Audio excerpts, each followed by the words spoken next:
Ini bambunya mungkin agak sedikit dirapikan karena piring-piring ya. Sudah, terima kasih. Kemudian kemarin kita sudah membahas ya tentang kerajaan-kerajaan yang ada di Indonesia. Sekarang kita akan membahas tentang tokoh-tokoh penyebaran di Pulau Jawa. Itu siapa, ada yang tahu?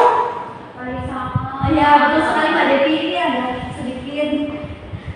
Nanti ibu belajar juga ada yang aktif, nanti guru kasih nilai A ya.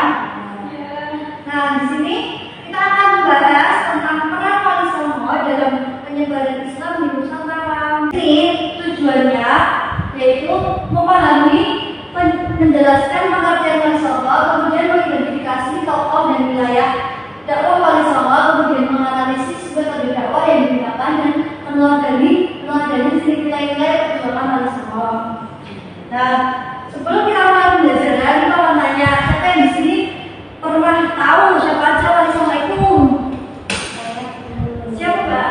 Siapa aja yang pernah tahu? Oh ya, saudara jaga. Nah, beliau kan memang terkenal banget ya. Jadi sebelum kita mulai pembelajarannya, kita nonton video terlebih dahulu. Yang pertama, Sunan Gesi atau dengan nama lain Syekh Maulana Malik Ibrahim. Beliau pertama kali mendarat di Desa Laran, Kabupaten Gresik, sehingga dia juga dikenal dengan Sunan Gresik. Persebaran ajaran Islam dimulai ketika Sunan Gresik menawarkan bantuan pada Majapahit atau disebut orang berparikan untuk mengairi sawah yang dengan itu langsung dilakukan. Dari situ beliau mulai berdakwah dan pesantren. Yang kedua, Sunan Ampel atau dengan nama lain Raden Rahmat. Beliau merupakan anak dari Sunan Gresik. Beliau mendirikan pesantren di Ampel, Surabaya. Beliau juga dikenal terlibat dalam pendirian kerajaan Islam pertama di Jawa dari kerajaan Brawijaya dan dua anak Ibrahim Sunan Bonang dan Sunan Derajat. Yang ketiga, Sunan Bonang atau Raden Maulana Mahmud Ibrahim. Ia merupakan sulung dari Sunan Ampel. Beliau merupakan di Tuban, Jawa Timur. Ada yang tahu nggak? Kenapa sih beliau dinamai dengan Bonang? Nama Bonang diambil dari nama alat musik tradisional Jawa. Beliau menciptakan lagu berbahasa Kisaki yang dipopulerkan oleh penyanyi. Musa beliau bahkan bahasanya lewat video seni yaitu Sunan Giri Raden Rahmat. Beliau merupakan anak dari seorang ulama yaitu Syekh Maulana Raden Jafar Shadiq, seorang dokter. Nah, sudah tadi yang kita amati yaitu video apa anak-anak? Video tokoh Wali Songo. Ya, tokoh Wali Songo ya. Jadi kita akan mempelajari itu. Nah, kemudian Wali Songo itu apa? Tokoh penyebaran Islam. Ya, tokoh penyebaran Islam. Karena tadi udah di dalam videonya tadi ya ada kalau sudah dijelaskan dijabarkan apa saja, siapa saja tokoh-tokohnya dan apa saja dakwahnya. Nah, itu akan memberikan penjelasan lagi.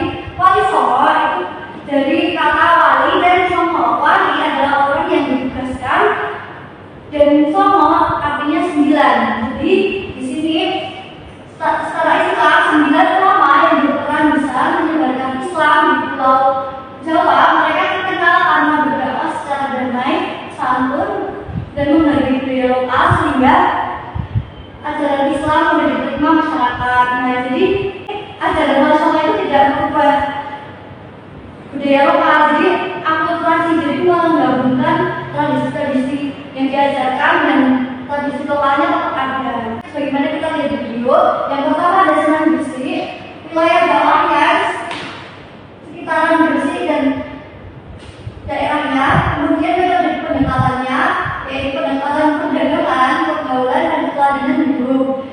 Nah, beliau dikenal kesehariannya yaitu sederhana, bijaksana, dan dekat dengan masyarakat. Kemudian ada Sunan Ampel.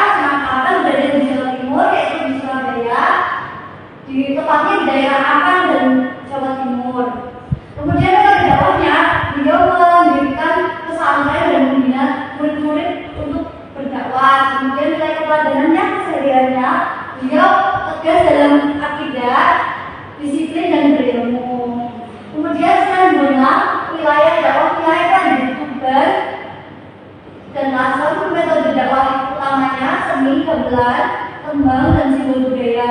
Nilai keteladanannya kreatif, harus dalam berdakwah dan menghargai budaya. Kemudian ada sunnah derajat, yaitu wilayahnya di Pamongan, dan berdakwahnya solutif dan aksi sosial berdampak kepada fakir miskin dan nasihat moral. Kemudian nilai teladannya ya sehari-harinya yaitu dermawan, peduli sesama dan menekankan kesejahteraan sosial. Ada yang kelima, ada Sunan Gunung Jati, yaitu wilayahnya di Cirebon, yang mana fokus utamanya metodenya yaitu kepemimpinan, diplomasi, dan dakwah melalui pemerintahan. Sunan Kalijaga, nanti yang Mbak Dewi ketahui, wilayahnya yaitu di Demak, Magelang, dan Jawa Tengah. Metode dakwahnya melalui wayang, seni, ukir, tembang, dan adaptasi budaya. Kemudian nilai keteladanannya toleransi, bijak, dan sangat memahami budaya masyarakat. Kemudian ada Sunan Kudus, wilayah dakwahnya yaitu di Kudus dan sekitarnya. Metode dakwah utamanya yaitu dengan pendekatan arsitektur, tradisi lokal, dan yang dakwah santun. Kemudian nilai keteladanannya menghormati perbedaan, toleran, dan penuh dengan hikmah. Dan kemudian yang terakhir Sunan Gunung Jati, yaitu di wilayah dakwahnya di wilayah Cirebon dan wilayah Jawa Timur. Kemudian metode dakwahnya yaitu dengan pendidikan, mengajar agama, dan menyebarkan melalui jaringan murid. Dan nilai keteladanannya beliau Sunan Giri itu cerdas, visioner, dan berwibawa. Nah, kemudian ibu akan membagi untuk lembaga penugasannya. Nanti dinilai sesuai kelompoknya, nanti yang aktif, yang bekerja sama, nanti ada orang yang masing-masing ya, satu orang ke depan. Jadi ini nanti petunjuknya itu kita menulis apa yang tadi kita amati, kemudian tadi wali-walinya dikelompokkan, kemudian apa medianya, apa saja. Dan tadi temennya ada yang aktif, ada Bu, oh ada, ya itu dibantuin ya temennya. Ada yang susah Mbak? Ini yang kerjanya mana? Yang ini. Kayaknya Ya, yang ini tadi coba yang ditawarin tadi kesimpulannya apa ditulis yang kita sudah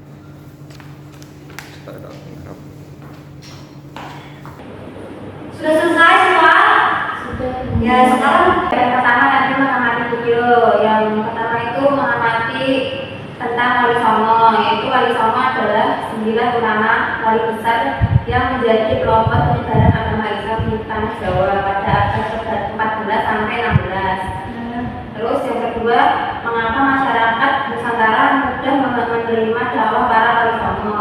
Karena masyarakat mudah menerima dakwah melalui secara damai, santun, tanpa kekerasan, dan memanfaatkan akulturasi budaya lokal tanpa langsung menghapus tradisi lama yang sudah mekar.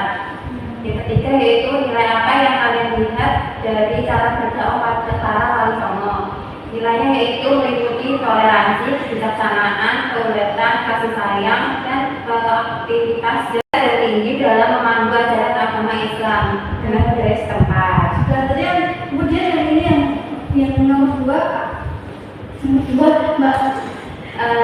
Dari Sunan Gresik yang pertama yaitu wilayahnya dakwahnya itu di Gresik, yaitu Jawa Timur. Terus menggunakan metode perdagangan, pertanian, dan pengobatan gratis. Lalu nilai keteladanannya itu dermawan, sama nolong, dan membumi. Ya sudah. Teman-teman ada yang mau menanggapi atau bertanya nanti? Bisa dulu. Oh, tidak cukup. Oke. Terima kasih. Ada di sini.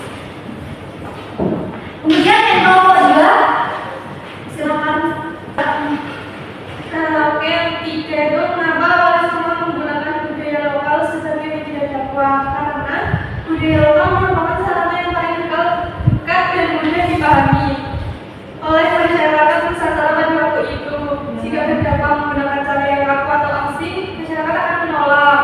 Nah, kemudian yang nomor 2, menurut kelompok saya, metode dakwah siapa yang paling menarik itu yaitu Sunan Kalijaga, karena dia menggunakan pertunjukan wayang dan menciptakan penghubung jalan. Terima kasih Mbak Dila.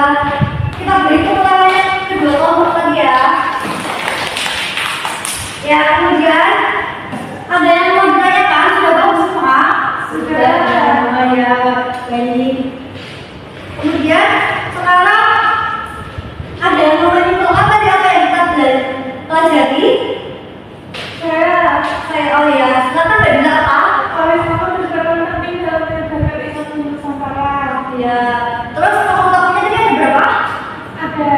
benar. Ya, benar, benar sekali. Ini majalah waktu ya. Kasih Ya, kita beri pertanyaan dulu padahal udah dari kota. Ya, kemudian kita mau benar ya. Karena kita akan memberikan Google Form berarti sudah bisa ya. Ini kita kerjakan. Kemudian nanti hasilnya ibu tampilkan. Nih, terus aja.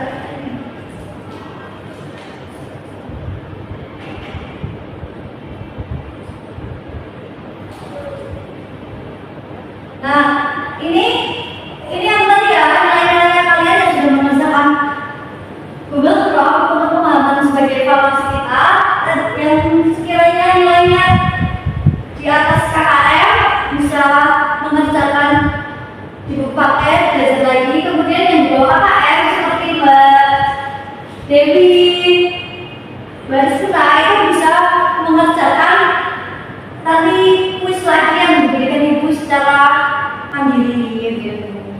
Nah teman-teman, tadi yang